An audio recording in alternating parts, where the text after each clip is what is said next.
Bonjour à toi, on se retrouve pour ce nouveau numéro d'Otaku Week.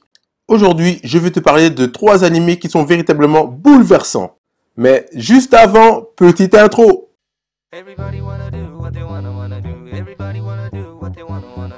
Everybody wanna do what they wanna do. Everybody wanna do what they wanna do. 昔誰かが言ったあなたはあなたを貫いていきなさい。でも途中で絶対いろんなもんにぶつかり続けて曲がっていく俺の変な曲がり方お前の変な曲がり方妙になんか噛み合って make things a little better. Je commence donc avec Yuju Senki, sorti en 2017, la série composée d'une saison de 12 épisodes ainsi que d'un film qui fait office de deuxième saison. L'histoire tourne autour de Yojo, ou plutôt Tanya Degureshaf, car il va être réincarné en cette jeune fille après avoir insulté Dieu lors de sa mort. Sa nouvelle vie se passera dans un univers semblable à l'Europe des années 1910, dans un empire submergé par de nombreuses guerres afin de créer sa foi en Dieu. Voulant à tout prix échapper à la mort, Tanya va s'engager dans la division des mages de l'Empire afin d'atteindre un rang suffisamment élevé pour rester loin du champ de bataille. Ses connaissances et ses capacités de stratège qu'elle a conservées font d'elle une personne redoutable. Va-t-elle réussir à ne pas avoir foi en Dieu?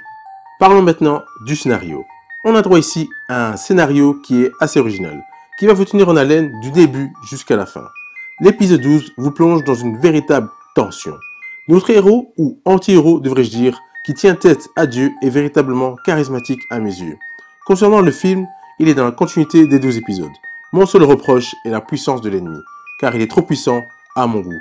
En tout cas, les combats sont grandioses jusqu'à ne plus respirer, car oui, j'ai véritablement retenu ma respiration pendant certains combats. Parlons maintenant des personnages, et plus précisément de Yojo, ou devrais-je dire Tanya. Quel charisme, quelle conviction, quel pouvoir. Tout ce qu'elle fait est pour elle. Tant de choses à dire qui sont représentées par ce personnage. Difficile d'être indifférent car sa nature fera que vous allez l'aimer ou la détester. Impossible de rester neutre. L'épisode 2 est le prologue de l'histoire. Cela permet de comprendre comment Yojo est devenu Tanya. Concernant les autres protagonistes, ils ont beaucoup plus de lumière sur eux dans le film que lors de la saison 1. Au niveau de la bande son, elle est excellente. Tout est parfaitement manié pour vous plonger véritablement dans l'action. J'enchaîne maintenant avec l'animation. Côté chara-design, les persos sont assez bien dessinés. Et au niveau des décors, ils sont véritablement un plus pour encore mieux apprécier les différentes scènes. Conclusion. Cet animé est une véritable pépite. Ce combat entre Tanya et Dieu, difficile de ne pas enchaîner les épisodes. On vit une véritable guerre sans fin. Le côté magie est assez bien calibré pour nous permettre de prendre du plaisir en observant les différentes batailles. Je vous le conseille fortement. Si vous n'avez rien contre les anti-héros et que les taches de sang ne vous dégoûtent pas trop, évidemment. Je vais maintenant parler de The Rising of the Shield Hero. Sorti en 2019, il est composé actuellement de 25 épisodes. On suit l'histoire de Naofumi Iwatani, qui a été invoqué dans un monde parallèle avec 3 autres personnes pour devenir les héros de cet univers. Chacun va hériter d'une arme légendaire. Naofumi va recevoir le bouclier légendaire, considéré comme la plus faible des 4 équipements. Après cela, une seule personne va décider de faire équipe avec lui, une femme. Malheureusement pour lui, cela ne va durer qu'une seule journée, car elle va le trahir en le faisant accuser à tort de plusieurs méfaits. Suite à cela, il sera détesté du peuple entier, et il fera de sa vengeance sa raison de vivre. Voilà comment démarre l'aventure de notre héros. Passons au scénario. Je l'ai trouvé assez original, même si le début est du déjà vu. C'est un vrai plaisir de suivre cette aventure. Notre héros doit se démener par tous les moyens pour accomplir sa mission s'il veut rentrer chez lui. On a pas mal de retournements de situation, ce qui fait qu'on veut assez vite voir l'épisode suivant. On arrive à également ressentir la rancœur qu'il a envers celle qui l'a trahi. Arrivera-t-il à se venger? J'enchaîne maintenant avec les personnages. Je vais principalement parler du héros, Naofumi. J'ai rapidement été conquis par lui. Ce qui lui arrive est injuste, et tout au long de la saison, il va devoir avancer avec ses injustices. Il est loin d'être le héros qui dit oui à tout, et cela m'a fortement plu. Son évolution est également assez intéressante, et vraiment, elle vaut la peine d'être suivie. Passons à la bande-son. Les openings et endings sont tout simplement magnifiques. Au niveau de Lost, on a droit à de bonnes sonos pour mieux nous plonger dans ce monde digne des plus grands RPG. Cependant, lors de certains combats, elle est peut-être un peu trop présente. Passons à l'animation. Niveau chara-design, les persos ressemblent aux personnages habituels dans ce type d'univers. Concernant le décor, il n'y a pas grand chose à signaler. Cela ne m'a pas fortement marqué. Conclusion. Ce fut un véritable plaisir de suivre chaque épisode, en se demandant ce qui se passera par la suite. De plus, on peut réellement se mettre à la place du héros, en se demandant si on aurait pu réagir comme lui face aux différentes situations. Pour ceux qui aiment les animés d'aventuriers, vous risquez de fortement apprécier celui-ci. Avant de passer à la suite, n'hésite pas à liker et de laisser un petit message dans les commentaires. Merci. On termine cet épisode avec Full Metal Panic. Sorti en 2002, l'anime est composé de 4 saisons.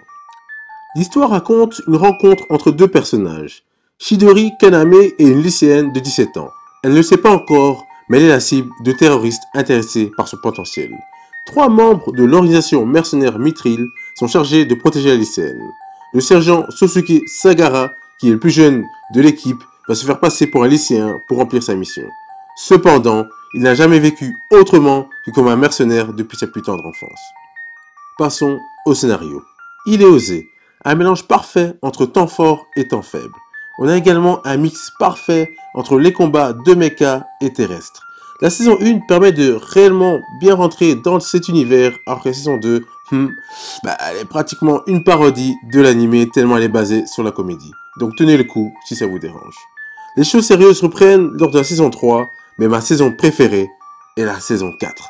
Surprenante par sa violence, mais quel délice. Vivement la suite. J'enchaîne avec les personnages. Je parlerai principalement de Sosuke Sagara, notre héros, ancien enfant soldat. Il n'a donc pas vécu une vie paisible, et cela se ressent tout au long de l'anime. Il cherche par tous les moyens à accomplir ses missions en mettant de côté les émotions, du moins au début car il évolue et heureusement. Au-delà de sa personnalité, c'est un véritable plaisir de le voir se battre à bord de son mecha, mais également en dehors. Concernant les autres protagonistes, l'anime prend également le temps de nous les faire découvrir. Ainsi, on n'est pas tous obligés d'être attachés au héros. Passons à la bande son. Les openings sont bons, mais celui de la saison 4, il est juste magnifique. Pour les endings, il n'y a rien de spécifique à signaler. L'anime possède une très bonne hausse qui permet d'encore mieux apprécier les combats et autres. Enchaînons avec l'animation. Je vous le dis directement, entre la saison 1 et la saison 4, la différence est forcément évidente, car ce sont deux époques différentes.